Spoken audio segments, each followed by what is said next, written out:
सामने रखी हो आपको पता लग जाएगा। एक दोहा है दोहावली रामायण का, उसमें लिखा है कि 7 मंगलकारी सगुन है संसार में।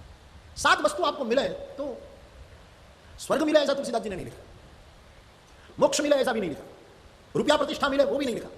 सुख मिलेगा, शांति मिलेगी, प्रसन्नता मिलेगी, परम विश्राम। आपने क्या करें कि ऐसा करो तो ये होगा ये होगा। सुधा साधु सुरतरु सुमन असुफल सुमंगलवा तुलसी सीता पति भगति सगुन सुमंगल सा। ये 7 बहुत मंगल करने वाला है। एक अमृत, दूसरा साधु, तीसरा कल्पतरु, चौथा फूल सुमन, 5वां स्वादिष्ट फल, छठा कल्याणकारी बात सुहावनी बात और 7वां हरि की भक्ति। ये 7 मंगल करने वाले सभी। आपका अमृत तो कहीं कोई अक्षय नहीं है, वो मानस के 7 कांड में आपको मिलेगी। यही इस कथा में रामायण का महात्म्य है। सुधा, बालकांड में आपको अमृत मिलेगा। सुधा एक पंक्ति इसका प्रमाण, सोई वह सुधा तरंगी। तो स्वामी जी प्रमाण देते हैं बालकांड में कि राम कथा अमृत की नदी है, अमृत है। खाली जोली में रखो छोटा सा गुटका साहब, 7 सगुन तुम्हारे अगल बगल में घूम रहे हैं, कथा सुधा है। लेकिन बालकांड का प्रमाण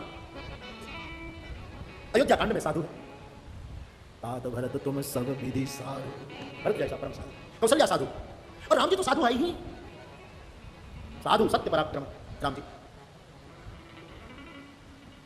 अयोध्या कांड में साधु वाला सगुन चरितार्थ करता। सुधा साधु सूरतरु कल्पवृक्ष। अरण्य कांड में कल्पवृक्ष का जिक्र है। मानस के 3रे सोपान में अत्रि स्तुति में गोस्वामी जी कल्पतरु का संकेत करते हैं। स्वभक्त कल्पपादपम तुरीयमेव केवलम, स्वभक्त कल्पपादपम, आपका आश्रित होता है उसके लिए हे ठाकुर आप कल्पतरु हैं। कल्पपाद का अर्थ है कल्पतरु।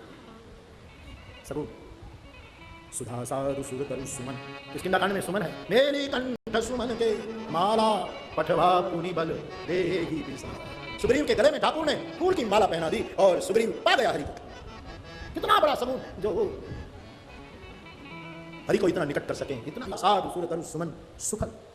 सुंदरकांड में सुफल की चर्चा है। तात मधुर फल खा।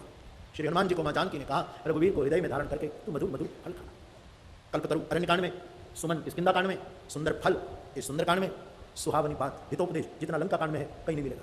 रावण को हितोपदेश करने वाले मंदोदरी से लेकर विभीषण से लेकर कुंभकर्ण से लेकर प्रहस्त से लेकर सब जो इसको हितोपदेश कहते हैं, काल नेमी इवन सब हित की बात रावण को कहते हैं। और छोड़िए साहब लंका कांड में जो धर्मरथ की चर्चा को स्वामी जी कहते हैं, इसके समान सुहावनी बात और कौन हो सकती है। तो आप ये 6ठा सुगुन लंका कांड का है। और तुलसी सीता पति भक्ति उत्तरकांड में आखिर में भक्ति सिद्धांत ही प्रस्थापित, प्रेमांबुपूरम शुभम कहकर भक्ति की प्रस्थापना की, इसलिए उत्तरकांड में भक्ति की चर्चा। तो 7 वस्तु सगुन है, मंगलकारी है। रामचरितमानस के 7 सोपान में ये 7 है।